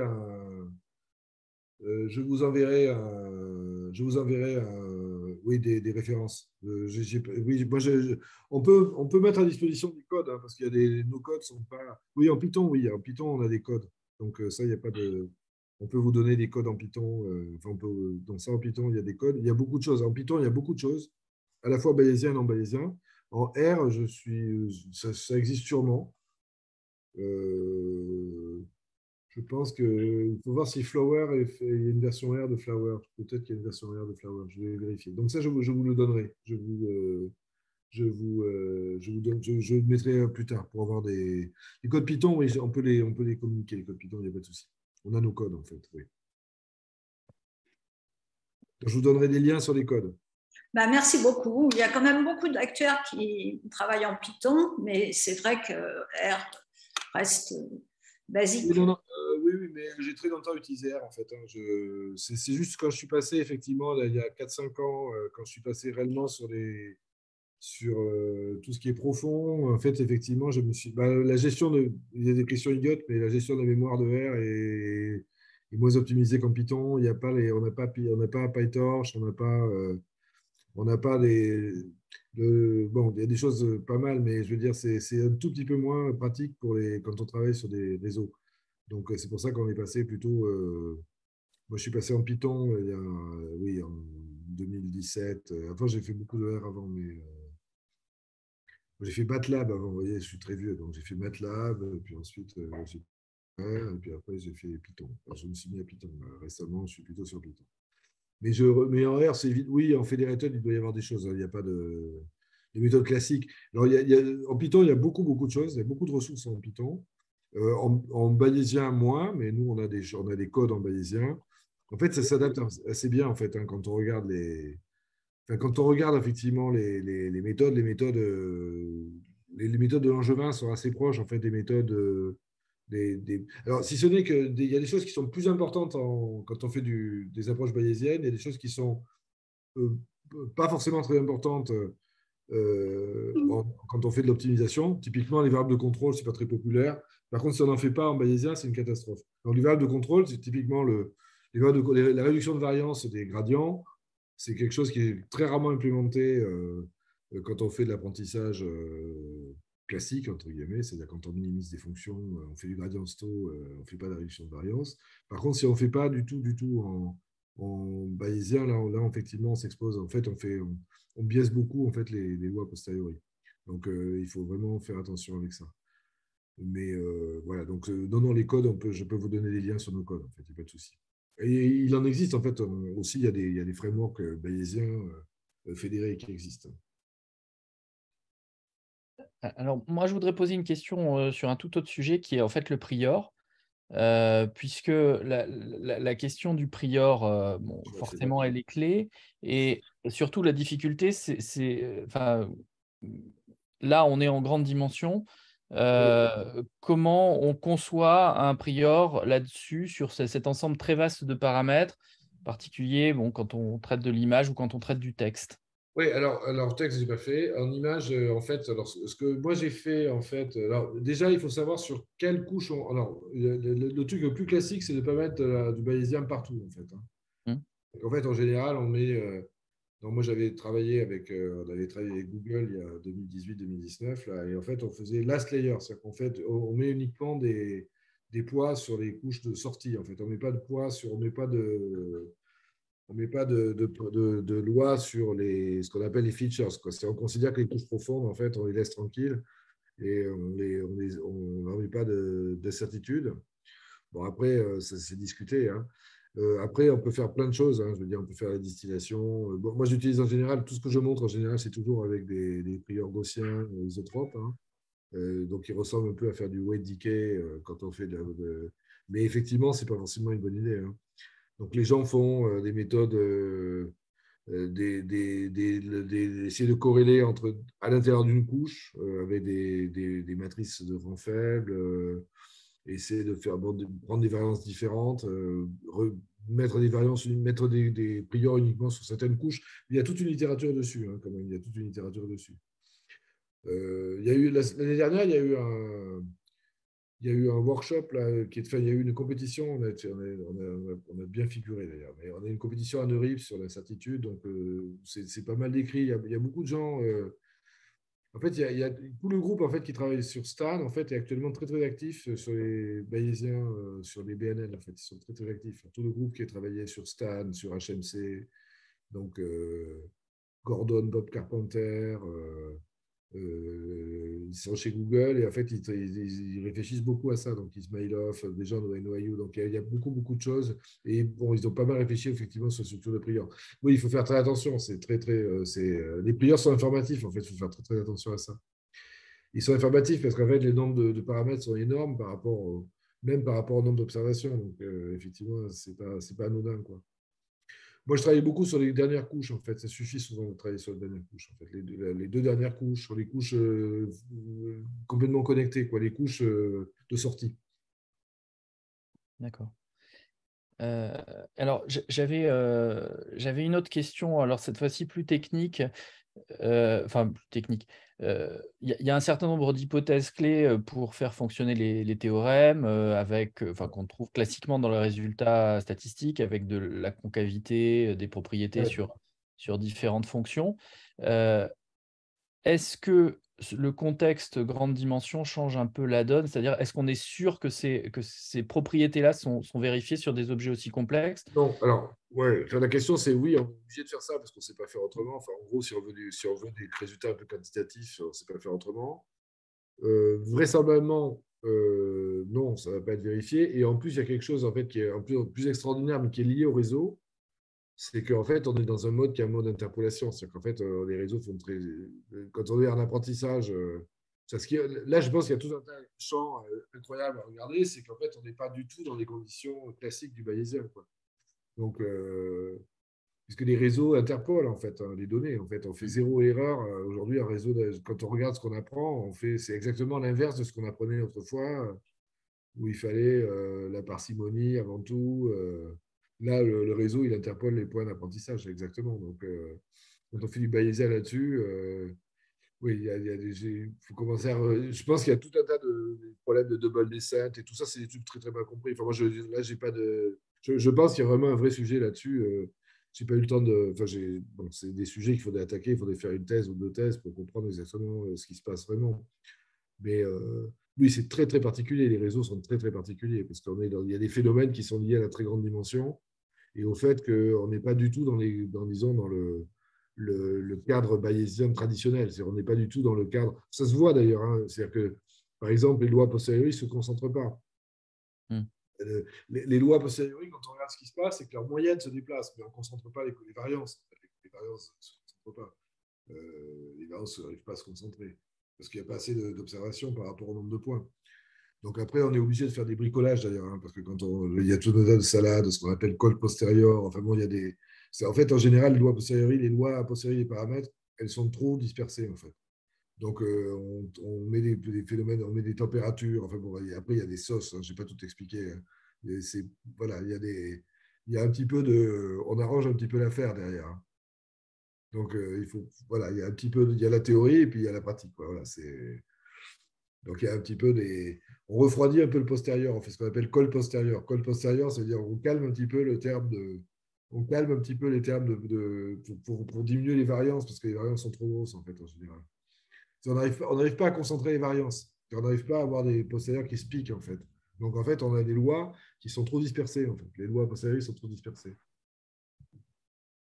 D'accord. Alors, je voudrais pas. Alors, je vais prendre une question du chat parce que je voudrais pas monopoliser les questions. Est-ce que quelqu'un a utilisé le calculateur quantique d'Atos, par exemple, comme serveur central client? Alors, la réponse est non, mais par contre, oui, ça intéresse beaucoup les gens.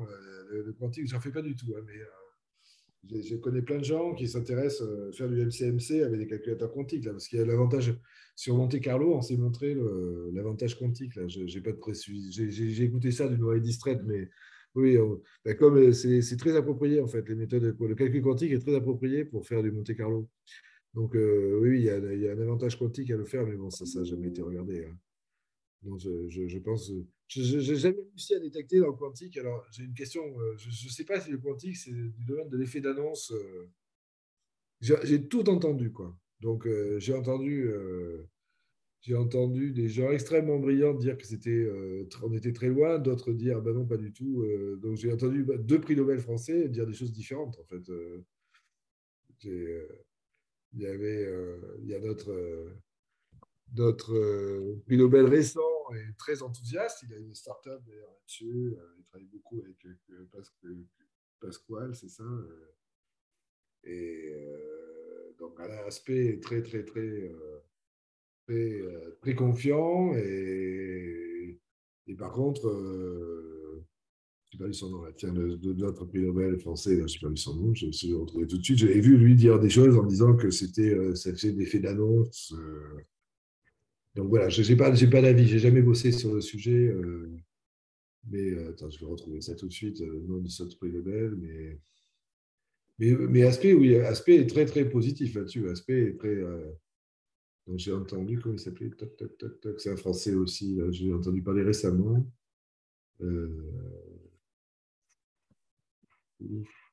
Serge Haroche. Serge Haroche, qui a pourtant fait beaucoup de quantique, et il était très méfiant. Il disait que bon, ça semblait quand même pas mûr du tout, et Aspect est très, très confiant. Donc, non, non, on n'en est pas là. On n'en est pas là. Après, je ne sais pas. Hein, j'ai vu des gens qui disent, enfin, je vois, par exemple, j'ai travaillé un peu avec les gens d'EDF. EDF, ils investissent beaucoup là-dessus. Bon, ils investissent beaucoup, enfin, ils suivent beaucoup, beaucoup le quantique. Donc, voilà, c'est sur les gens de Thales, pareil, ils croient beaucoup. Donc, en fait, voilà, il y a sûrement, je ne veux pas du tout dire, je ne vais pas faire, je vais tendance à dire, je ne sais pas. Par contre, je suis sûr qu'il n'y a pas eu de fédéré sur un continuateur quantique, ça c'est sûr. Et alors, peut-être une question justement sur le fédéré. Est-ce qu'on a une idée de l'impact du nombre de clients ou est-ce que c'est mieux si les données sont plutôt homogènes d'un client à l'autre?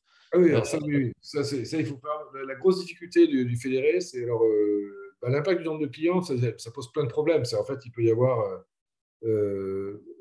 Alors, en fait, il y a deux contextes qui sont très très différents en fait. Il y a, en fédéré, il y a l'approche qu'on appelle cross-silo et l'approche qu'on appelle cross-device. Donc, cross-silo, c'est réellement des hôpitaux, banques, enfin des gros stakeholders avec des contraintes de privacy qui sont très fortes. Donc là, par contre, c'est la privacy qui est très forte. Et par contre, ils ont pas tellement de contraintes de calcul et pas tellement de contraintes de communication parce qu'ils sont branchés sur des réseaux, donc ils participent tout le temps. Voilà. Donc là c'est le contexte. Et puis il y a le contexte cross-device qui est le problème en gros, les smartphones, demain les voitures autonomes. Enfin, une très grosse application, c'est les voitures autonomes en fait, hein, du fédéré. Hein. Moi, c'est plutôt sur ça que je travaille d'ailleurs. C'est-à-dire, dans les voitures autonomes, qu'est-ce qui va se passer? C'est qu'en fait, on veut apprendre des modèles de vision de façon fédérée. Et dans la voiture autonome, elle a une capacité de calcul, elle a des GPU parce qu'elle travaille avec des capteurs et il faut qu'elle fasse en temps réel, elle fait de l'analyse de flux vidéo. Par contre, quand elle s'arrête et que tu as la recharge, en fait, elle a stocké des flux vidéo, alors pas tout, mais elle a stocké une partie des flux vidéo qu'elle a enregistrés et elle peut participer à l'apprentissage quand elle est à l'arrêt. Donc ça, c'est partial participation, c'est-à-dire qu'elle ne participe pas tout le temps. Et puis surtout, il y a des grosses contraintes de communication parce qu'on on va pas transférer des données, on va pas transférer du flux vidéo même sur du Edge. Donc, euh, donc ça, c'est vraiment des problématiques dans lesquelles les contraintes de communication sont très, très strictes, quoi. Et donc, bon, l'hétérogénéité, c'est très, très mauvais, effectivement. Il faut vraiment faire quelque chose. La grosse difficulté, c'est l'hétérogénéité. Enfin, c'est une des grosses difficultés, c'est l'hétérogénéité. C'est le fait que les clients sont mal balancés. Certains clients ont peu de données, d'autres donc, ils sont très variants, d'autres ont beaucoup de variance, d'autres en ont peu. La distribution n'est pas la même. Enfin bon, mais il faut traiter tous ces problèmes-là doivent être traités, en fait. Mais bon, là, ça a beaucoup progressé quand même. Là, c'est vraiment depuis. Ça fait 5-6 ans, effectivement, que les gens travaillent dessus. Ces problématiques-là sont aujourd'hui à peu près réglées dans le cadre classique, entre guillemets. Elles sont en voie d'être réglées dans le cadre bayésien. Et les questions que les gens se posent aujourd'hui, c'est des questions qui sont intéressantes d'ailleurs. C'est comment on détecte, par exemple, dans une fédération de données, qu'il y a quelqu'un qui ne joue pas le jeu. Il n'est pas simple, ça. Parce qu'il ne montre pas ces données. Donc, comment on détecte que quelqu'un participe à une fédération de données, mais en fait, il répond. On lui demande de calculer des gradients, il répond des valeurs crédibles, enfin des valeurs qui ne sont pas idiotes, mais alors qu'il a zéro donnée. Et qui va récupérer, par contre, qui va récupérer un modèle. Enfin, il va récupérer un modèle alors qu'il n'a pas de données à partager. Donc, si c'est un hôpital, il n'a pas de patients, il dit ouais, j'ai des patients, et puis il répond de façon neutre, ou alors il peut répondre de façon adversariale aussi. Comment, alors ça, c'est des questions, c'est mon projet de recherche dans le futur, mais comment on donne les bonnes récompenses, c'est-à-dire comment on calcule finalement c'est quoi la valeur de la donnée qui est fournie, c'est comment je récompense ceux qui donnent des bonnes données par rapport et comment je sanctionne ceux qui ne donnent pas de bonnes données. Enfin, bon, c'est ce genre de problématique, quoi. Ça, c'est on pourrait mettre de la blockchain là-dessus? Alors oui, oui, ça complètement. Et puis surtout, c'est les mécanismes de récompense qui ne sont pas du tout clairs. C'est parce que c'est vraiment tout lié, c'est vraiment lié au problème de c'est quoi la valeur d'une donnée, c'est quoi la valeur inférentielle d'une donnée, comment on détecte les gens ont un comportement adversarial ou un comportement, ce qu'on appelle free rider, c'est-à-dire comportement dans lequel il est là et il ne faut surtout pas qu'il se fasse remarquer, mais il répond des choses alors qu'il n'a pas de data. Enfin, quoi. Comment ça se détecte, ça? Et qui ne participe pas réellement à la fédération. Quoi. Finalement, le fait qu'il soit là ou pas là ne changerait pas effectivement le résultat à la fin. Voilà, donc ça, c'est des sujets qui sont des sujets sur lesquels je n'ai pas travaillé, mais sur lesquels il commence à y avoir des gens qui regardent ça, effectivement. Oui. Ou ça pourrait aussi le perturber. Enfin, ça peut aussi être un vecteur de malveillance. Ah oui, ça peut être adversarial, oui, bien sûr, oui, bien sûr. Oui, ça peut être essayer de tourner, effectivement. Oui, parce qu'on ne voit pas les données. Donc, en fait, le superviseur ne voit pas les données. En fait, il ne voit que des réponses. Donc, comment, à partir de réponses, comment on voit qu'effectivement, les réponses vont biaiser, effectivement, le modèle dans un certain sens. Oui, ça, c'est très compliqué, ça, comme sujet. Ça, c'est des sujets actuellement sur lesquels il y a beaucoup, beaucoup de choses qui sont faites. Avec des problèmes, par exemple, effectivement, l'idée de dire on va faire de l'apprentissage fédéré pour détecter des visions sur des voitures autonomes, comment on s'assure qu'il n'y ait pas un fou qui fasse déraper le système de vision. Enfin, je veux dire, quand on fait la détection fédérée d'objets, enfin bon, ça va poser des problèmes extrêmement sophistiqués, en fait. Hein. Oui, c'est un vrai souci parce que. Oui, oui, oui. Après, je sais il faudrait regarder, effectivement, je sais que les banques réfléchissent à ça. Les banques ont fait, je crois qu'il y a des applications, je n'ai pas suivi les applications financières, mais les banques ont fait, je pense, je crois qu'il y a des choses qui ont été faites, j'avais lu, sur des problématiques de détection de fraude. C'est-à-dire qu'ils ils partageaient des données sur des fraudes, justement, pour de toute façon avoir plus rapidement, effectivement, des nouvelles signatures d'une nouvelle fraude, en fait. Et voilà, donc je n'ai pas suivi, mais il y a des applications dans le secteur bancaire, oui.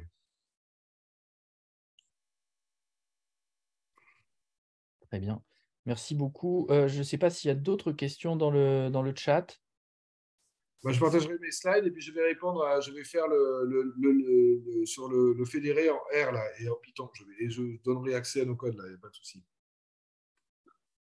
Ben, s'il y a plus de questions, il nous reste à vous remercier. Vraiment un grand merci. C'était passionnant et il nous reste beaucoup de travail pour aller chercher certains des points. Je ne dis pas tous les points que vous avez soulevés parce que c'est un travail énorme, mais vraiment un très, très, très grand merci.